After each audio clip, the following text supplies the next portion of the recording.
The Indo-Pacific region is a central challenge for U.S. foreign policy in the 21st century.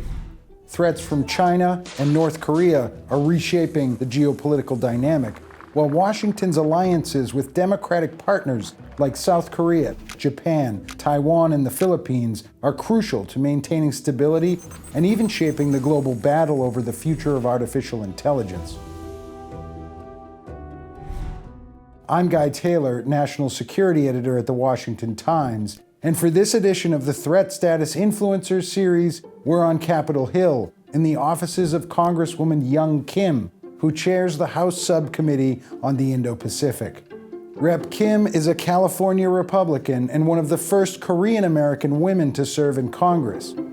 Over the past 4 years, she's made her mark as a bipartisan bridge builder and change maker in the divided U.S. Congress, and she's now known across the board as a leader on foreign affairs, but also on issues of advanced technology and artificial intelligence. Congresswoman, thank you so much for joining me. Before we jump into wider foreign policy issues, let me ask you first about artificial intelligence and your role on the House Financial Service Committee's AI working group. There's serious debate these days about how involved the government should be in controlling how AI develops. This is a new group, the AI Working Group here on Capitol Hill. What is it doing and what should people know about it? Well, Guy, thanks for having me. First of all, it's a pleasure to be able to have this dialogue with you. Regarding the artificial intelligence, the developments in the emerging technologies like AI, it's proving both to be opportunities for a lot of people in the business that is already employing it, but it also brings the opportunity to transform and improve our lives. But it comes with the risks, right? So what our AI Working Committee on the House Financial Services Committee is doing is we're trying to look at how AI is being used in the financial services. How are we using it to expand capital access to capital? How are we protecting consumers that are using these type of emerging technologies? And how are we preventing fraud? So far, we've had about 5 working committees, but those Mostly are behind closed doors at this point. This has only been around for about 5 or 6 months. Yes, that's right. Chairman McHenry has charged Congressman French Hill to chair our working group, and I'm one of the 6 members that are serving on the working group. Why is this important? Because you know what? In terms of AI and the use of AI, America is using emerging technology, especially AI, to make sure that we are promoting freedom and democracy. CCP, on the other hand, is using the similar emerging technology like AI to prey upon the individual's freedom, squashing dissent, or using this AI to centralize power. That's the reason why it is so important that we look at AI that is already being used across the industries to ensure that America and American values are the ones leading and shaping how this emerging technology is used. Well, there's this intersection here with your bigger perch as chair of the House Foreign Affairs Subcommittee on the Indo-Pacific. Obviously, with regard to China and AI, is the U.S. doing enough to address the threat of AI technology theft by Chinese companies? There's a lot of talk about that in Washington, but also I want to point out the U.S. tech giant Microsoft actually has an AI research lab in China. Is that a good idea? Is that something that American companies should be basing in China doing research? So I can tell you that CCP is becoming bolder and bolder in its attempts to steal the American innovation. In March, early this year, there was a Google employee that was arrested for attempting to steal AI trade secrets for CCP. Companies obviously need to do their job to ensure that their technologies and other information that they use are secure. But it's also very difficult if their facilities are based in China. There's not much we can do if their facility is raided. So we know CCP has a long history of IP theft. And they even use AI tools when they are hacking American companies. So we need to make sure that American companies know the risk involved when they bring their American investments into countries like CCP that do not seem to abide by the same international rules and the order. So it's important that companies should be able to secure their technologies and sensitive information. If they cannot secure those sensitive technologies, then maybe it's time that they look elsewhere where their American investments will be secure and their intellectual properties will be protected. Let's shift gears to a little bit more conventional foreign policy and national security relating to China and North Korea and the Indo-Pacific writ large. You led bipartisan CODEL congressional visit to the South China Sea last year. What sort of aggressive tactics did you see from the Chinese Navy in the South China Sea? We know the Chinese military has been building islands on disputed island Spratly chains. Islands and others in the region, South China Sea, for example. How much of a tinderbox is the situation in the South China Sea? So traveling to the region, especially in the Indo-Pacific area, is very important for me so that we can actually go and interact with our counterparts, our friends and allies alike. We were there about a couple weeks after Chinese Coast Guard fired the water cannon at the Philippine vessels and fishermen, harassing them. So we went over there because we have, unlike other South Asian countries, we have a mutual defense treaty with the Philippines. So we wanted to go and assure our ally that if you're attacked, even on the water, United States is here to provide the assurance and the security assurance. So while we were in the Philippines flying over, we actually was, with the U.S. Navy. And from the aircraft, we saw the congested water and Chinese Coast Guard harassing Philippine vessels and the fishermen. And also at the same time, the Chinese Coast Guard radioed in to our U.S. Navy, and our pilots were responding, and they were having this engaged dialogue.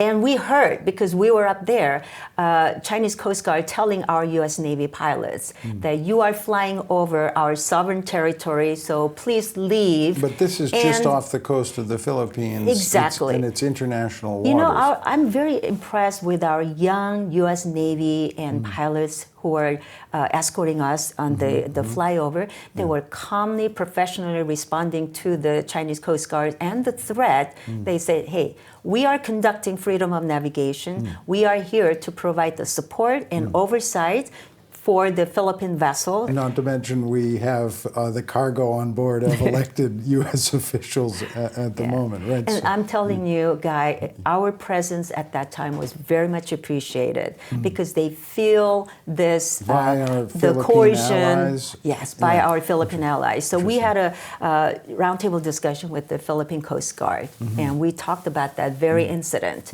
And so again, showing up, assuring our friends and allies in the Indo-Pacific is very critical, important to show that U.S. is leading, and we are committed to leading and making sure that our allies can trust us. Let's talk a little bit about the politics of U.S. foreign policy and funding. You were a Republican who stood in support of this, what became a contentious foreign aid package for Israel, Ukraine, and Taiwan recently. You also, in public remarks, sort of framed the Taiwan piece of that as perhaps as important as the Ukraine aid. Let's talk a little bit about the Taiwan issue and how does the Philippines situation, the movement of more U.S. troops into the Philippines, the possible reestablishment of bases there very close to Taiwan, how is all of that affecting wider U.S. policy in the region? What should we be paying attention to? First of all, I am deeply concerned about our U.S. military readiness and preparedness as we see a lot of multiple crises across the globe, which is why I appreciate Speaker Johnson and our leadership allowing each member of Congress to be able to vote for our district, for our conscience, doing the right thing because it's long overdue, making sure that Ukraine wins, making sure that Israel can continue to stand and fight for their right to exist and exist as a Jewish state, but more importantly, our friends and allies in the Indo-Pacific, specifically Taiwan and Philippines, which is much of what the foreign aid package to Indo-Pacific would provide. Those are very, very important. And I just had a hearing in my Indo-Pacific subcommittee to assess the 45th anniversary of Taiwan Relations Act. Which is very ambiguous. It's very ambiguous, and we had Assistant Secretary Kristen Brink come before our committee as a witness, and we had this conversation. Do you agree or disagree with your own president who says publicly 4 times that if Taiwan is attacked by China in the armed conflict, we will send our weapons and military support to defend Taiwan. And we asked specifically whether he agrees or disagrees with his own president. He kept on talking about strategic ambiguity. But what is that? Are we, meaning the United States, deterring CCP from attacking against Taiwan, or are they, China, deterring us? In my view, is China deterring the United States? So is it also your view that it is time possibly to revamp the Taiwan Relations Act to reduce this strategic ambiguity factor and say the United States, in some mutual defense capacity, will support Taiwan officially? 45 years ago, when Taiwan Relations Act was signed into law, we made it very clear that the will of the Taiwanese people in dealing with China, it should be up to them. Currently, the immediate past President Tsai and current President Lai, they both agree that overwhelming number of Taiwanese are happy with the status quo. Nobody wants conflict. Nobody wants war there. So if that's what they are, saying, United States, we're not going to say, there should be a war and then we'll come and defend you. But we need to make sure Taiwan is ready to defend themselves. So that brings us to the Arms Export Delivery Act. That's my legislation, and I'm glad that the committee and the chairman have all agreed in a bipartisan way. We got that passed. But since the bill was signed into law, we have yet to deliver the remaining $19 billion backlogged arms to Taiwan. We're talking about the weapons, whatever they need, the fighter jets, and also joint exercises, training the pilots, whichever they are using, F-35 or even improved weapons they need. We need to revamp those things. But 20 years ago, when we pulled our military presence out of Philippines, out of Subic Bay, there has been a vacant leadership there. 20 years later, that's when I traveled just early this year in January. They were really glad that we're coming back. We have the ship repair capability, and also it's South Korea that is bringing their Hyundai company for the ship repair and shipbuilding at the Subic Bay area. So that's what's happening. So it is really important for Philippines as well, because our presence, very close to Taiwan. It's close to Taiwan, and we need our ally like Philippines to say that yes, we will be there with the United States if China attacks Taiwan with armed conflict there. So it is critically important. So delays on our commitments to Taiwan will send a very strong message that we don't care about what's going on in the Indo-Pacific. But if we waver on our commitments to Taiwan, we'll have a difficult time convincing our other allies to stand with us. So it's critically important that we continue to travel, meet with our friends and allies in the Indo-Pacific, and say that, please, stay with us. And this is where we are currently perceived as weak in the world stage. They say we will be there and with you to protect Taiwan, but we need to see the leadership from the United States. Well, let's go north, okay, because it's such a huge region, and let's look into the strongest U.S. alliances, Japan, South Korea. Just a few weeks ago, you were in South Korea. You were also integral to bringing South Korean President Yoon to the United States, where he addressed Congress. Is the American relationship with South Korea more important now than ever before? And what are the biggest threats in Northeast Asia? Is it China or is it North Korea? And what is your take on that situation, given that you're a Korean American? I mean, I'm also interested in how your own experience as an immigrant it might inform your posture on this. Sure. I mean, to answer your question, what is more threat? I think it's both China and North Korea. Remember, they are also forming alliance with Iran and Russia. We also saw North Korea providing more weapons to Russia, which they use to continue to attack Ukraine. So we need to break that kind of unholy alliance by building our own alliance with freedom-loving countries. So that's one. Our alliance with South Korea is, I think, as critical and probably more important than ever before under those critical situations. We have common threat that is coming from, again, China and North Korea as we continue to show our leadership. And we need to ensure that U.S. and its allies move closer to working closely to deter aggression that is coming to our friends in the Indo-Pacific. We need to build multilateral exercises like RIMPAC. We need to also be part of the trilateral military exercises, which is already built between United States, Japan, and South Korea. Thanks to the leadership, you got to give credit where it's due. President Biden taking the role in bringing Japan and South Korea together at Camp David for the trilateral meeting.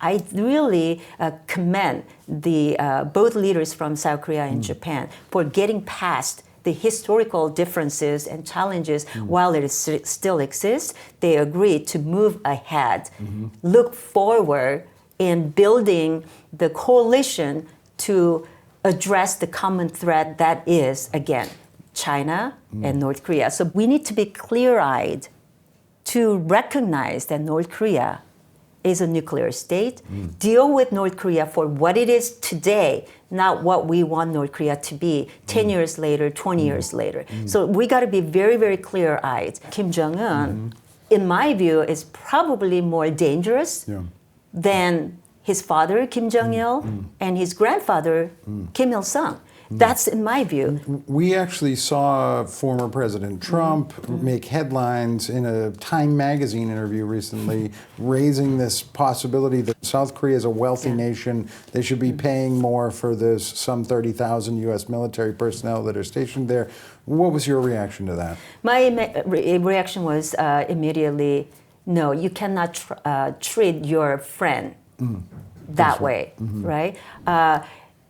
Our presence, U.S. military in South Korea, is not there for our own selfish reason. Obviously, we're deterring the aggression from North Korea, but also we are there for the strategic reason too.